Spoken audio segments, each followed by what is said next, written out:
हाल ही में गवर्नमेंट ने FY24 का इकोनॉमिक सर्वे और FY25 के लिए बजट अनाउंस किया। आज की वीडियो में हम इसी बारे में बात करते हैं।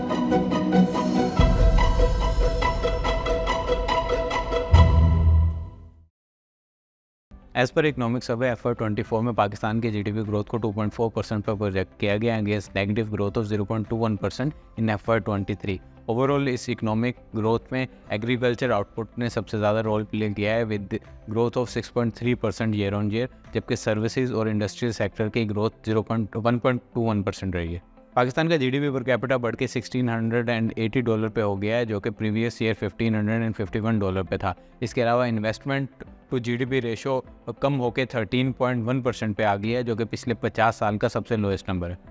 इसके अलावा ट्रेड डेफिसिट का कम होने और साथ ही रेमिटेंस के हाईएस्ट इनफ्लो की वजह से हमारा एक्सटर्नल अकाउंट काफ़ी बेहतर हुआ है, जहां first 10 month of the fiscal year में करंट अकाउंट डेफिसिट 98% से गिर के सिर्फ $200 मिलियन पे स्टैंड करता है और पूरे साल के लिए प्रोजेक्ट कर रहे हैं $508 मिलियन पे रहेगा।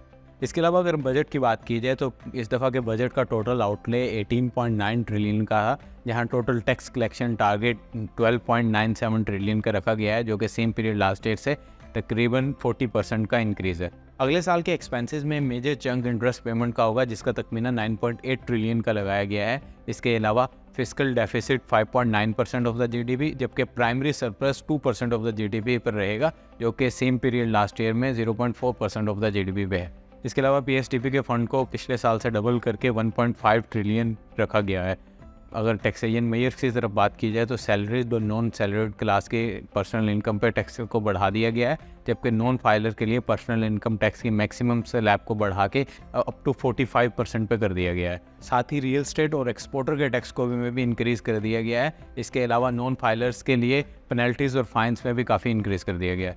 इसके अलावा पेट्रोलियम डेवलपमेंट लेवी की सीलिंग को, जो कि पहले 60 रुपीज़ पर लीटर पे थी, उसको बढ़ा के 80 रुपीज़ पर लीटर पे कर दिया गया है। साथ ही मुल्क में हाइब्रिड व्हीकल्स के ऊपर भी सेल टैक्स को इंक्रीज़ कर दिया गया। अगर सेक्टर वाइज इम्पैक्ट की बात की जाए तो सीमेंट और पावर सेक्टर के लिए बजट पॉजिटिव रहा है, जहां PSDP की इंक्रीज्ड एलोकेशन और साथ ही इंक्रीज सब्सिडी ऑन पावर की वजह से दोनों सेक्टर फ़ायदे में रहेंगे। इसके बरक्स टेक्सटाइल और फूड सेक्टर के लिए बजट नेगेटिव रहा है, जहाँ टेक्सटाइल सेक्टर की एक्सपोर्ट प्रोसीड्स के ऊपर पहले फाइनल टैक्स रिजीम था, उसको हटा के नॉर्मल टैक्स रिजीम कर दिए, जिनसे इनकी इफेक्टिव टैक्सेशन इंक्रीज़ हो जाएगी। साथ ही पैकेज्ड फूड प्रोडक्ट्स के ऊपर 18% के सेल टैक्स को इम्प्लीमेंट करने की वजह से उनकी ग्रोथ स्टेगनेंट रहेगी। ओवरऑल बैंक्स, फर्टिलाइज़र और ENPs पे न्यूट्रल इम्पैक्ट रहा है इस बजट का।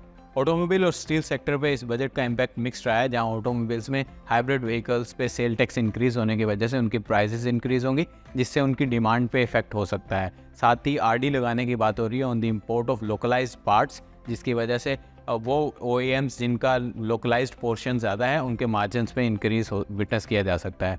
अगर स्टील सेक्टर की बात की जाए तो ओवरऑल फाटा और पाटा के रीजन्स में टैक्स एग्जम्पशंस को 1 साल के लिए एक्सटेंड कर दिया गया है, जबकि इनकी इंपोर्ट स्टेज पे इनके स्क्रैप्स के ऊपर सेल टैक्स को ज़ीरो किया जा रहा है। अगर ओवरऑल आउटलुक की बात की जाए तो ये बजट मैक्रो इकोनॉमिक स्टेबिलिटी का बजट लग रहा है, जिसकी वजह से IMF के नेक्स्ट प्रोग्राम में ईजी एंट्री मिल जाएगी। साथ ही एक्सटर्नल फाइनेंसिंग और FDI में भी इंक्रीज़ आएगा।